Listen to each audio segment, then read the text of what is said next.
Well, the next book in our summer read book club in conjunction with WHSmith is this one. It's called The Confession of Catherine Howard, and it is what it is really. Catherine Howard, the fifth wife of Henry VIII, what happened to her, and really how she grew up, what kind of girl she was. It's absolutely fascinating. If you love historical fiction, you'll be absolutely riveted by it. And the author, Suzannah Dunn, is here with us now. Hi. You write historical fiction anyway, don't you? Well, I do now. I didn't come from that background. Really? Yeah, and I don't think of myself really as writing historical fiction, but I write fiction and it's set in a historical period, so I guess it is. Yeah, because it is very much a story. It's not kind of, it's not a kind of, I mean, presumably it is historically accurate. You presumably make sure of that. Absolutely. But it doesn't read like that. It doesn't read like you are reading a treatise on what happened to Catherine Howard. It's a proper novel. And what really astonished me when I read this was, I had kind of thought, despite Henry VIII's reputation with his wives, which we all know about, I had kind of thought that presumably in those Tudor courts, everyone was sort of quite prim and proper. And actually... They were at it like rabbits. They weren't Victorians.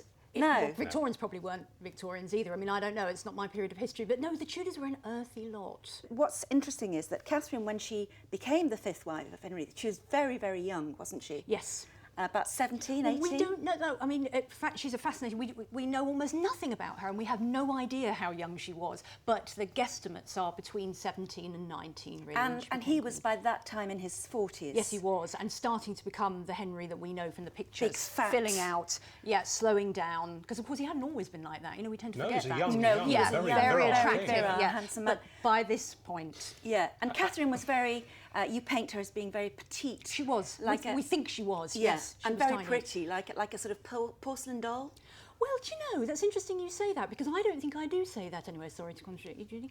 I think what's fascinating about her is nobody says she was particularly good looking. Oh. And she certainly wasn't classically attractive, and not in the Tudor way. She looks pretty fit to me on the cover, got to be honest. I know, it's a lovely, she's great, isn't she? But you know, the Tudor ideal, of course, for women would have been pretty well built, pretty buxom. Yeah. And we think she was slight. She was a little girl. Judy talks about the sexual mores of the time, which barely existed.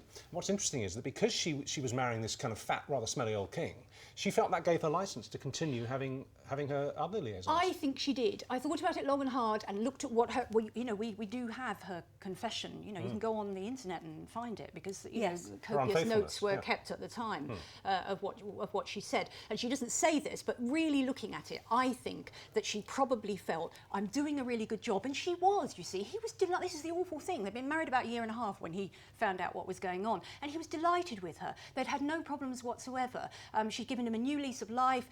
Court was fun again. A lot of people said that around that time. It was all going swimmingly, and I suspect she thought, I'm doing a damn good job, and I'm having to do a job, so off duty. I think that's what comes through very, very clearly, actually, in the writing. But I must say, as I was reading, I was thinking, because we all know what's going to happen to her, she's going to lose her head, and you think, what are you doing, child? I know. What are you doing? I know. He's the king. I know. She knew about Anne Boleyn. Yes, she knew what happened to Anne Boleyn for the same reason.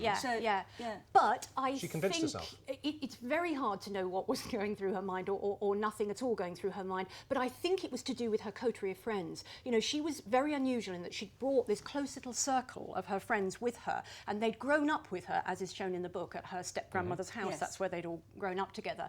And I think she thought, because they had always made it possible for her, they'd always covered for her, they'd always supported her, they'd always made these liaisons possible. And she thought, and she was right for a considerable amount of time, that she could continue to get away with it. I must ask you this, it only occurred to me towards the back end of the book, were there undertones of Princess Diana?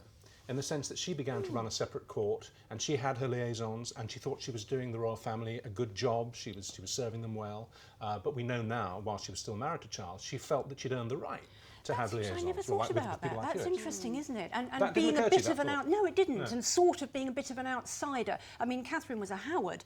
She wasn't an outsider in that respect. You know, the biggest, most powerful family probably at the time. But she was real bottom of the pile. You know, she was the orphan, 10th kid, we think, of the second son. She'd come from nowhere. And that's a similar sort of setup, really. We should explain that the story is told through the eyes of her lady-in-waiting. Yes. And there's a very good reason for that. You got your inspiration for that idea from a bit of research. What was the line that you read? Oh, it's quite chilling, I think. When you read, and I can't remember, of course, badly, who wrote it, but one of the 2 or 3 men that were doing the interrogations at the time that when she was being interrogated, wrote to another one, Mistress Tilney has served us well. Just that one line. Now, I knew that Catherine Tilney had grown up with Catherine Howard and come with her. As lady in waiting. Yeah, and I thought, what does that mean? How had she served the interrogators well? So I have a feeling she was probably the one who cracked, because someone cracked and betrayed what was going on. The way you portray Kat Tilney in the novel is someone who's a totally different from Catherine Howard, yes. but a huge friend and deeply concerned for her, and is absolutely astonished when she finds that Catherine is actually sort of saying, well, I'm going to sleep with Thomas Culpepper, her lover at the court, and a great favourite of the king, ironically. So you can have Thomas Culpepper's bed tonight. And so she, with her Kat, with her young lover, Francis Dereham, would have... And I just find it all quite astonishing. But then I thought, well, they're all so young. And they're probably not much to do. You know, they had this wonderful, sumptuous life. And you know, and in each other's company and dancing and everything every night. So it's not really surprising that it became a hotbed of relationships. Like Strictly Come Dancing, really, isn't it?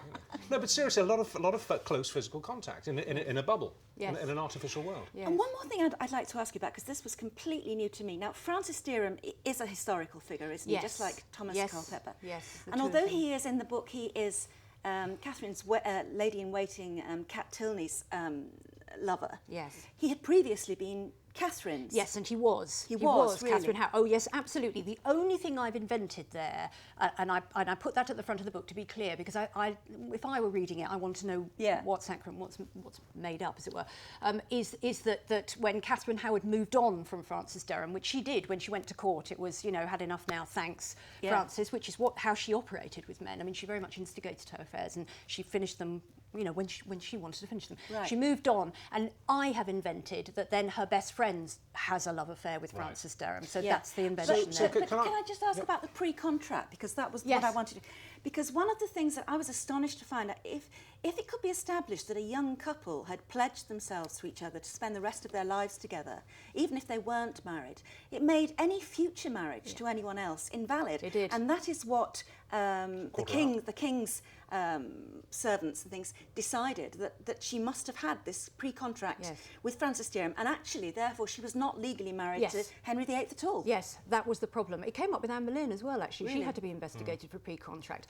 And I think they never got further with this pair, Catherine Howard and Francis Dereham, than finding out that they used to refer to each other as kind of wifey, and, you know, it was an affectionate way, but that was taken as enough as evidence of pre-contract. So, as you wrote the end of draft 3 or 4, whichever how many drafts you had to write, what was your final take on her and on Henry?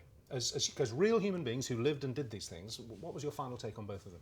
With Catherine, my final take on her is, you know, she trust me, she is portrayed by all historians, I think, as a silly little girl. And she was little, and she did do a very silly thing. But I don't think she's that at all. I think she was a very sexually confident young woman, and she was an operator, and she instigated her affairs, as I said to you. She held everyone in thrall to her, even without meaning to do it, I think. Well, then maybe that's the answer to the first part of the question. Maybe if she was that heavy piece of work, maybe that's why Henry did in the end decide that she had to be killed. Yes. Too strong to handle. Yeah, well, no, I think he was horrible, because I think he hadn't picked up on that. You know, he used to call her his rose without a thorn. He thought she had no history, and he had all these complicated wives. You know, he'd had a bit of a time with the wives so far, and along comes this little Popsy with no history, and then to discover that she has the most florid history of any of them. He was absolutely devastated, and everybody says he was. You know, he went into one. I mean, he just went off and he cried, and he wouldn't see her again. He never saw her again from the moment. And then he chopped her head off. Yeah. It took a couple of months, but had it done for him. Having a toothpaste put on your brush for you. Suzannah, thank you. Suzannah, thank you. I mean, I have to tell you that this is true of all our book club reads, not all of them, but many of our book club reads.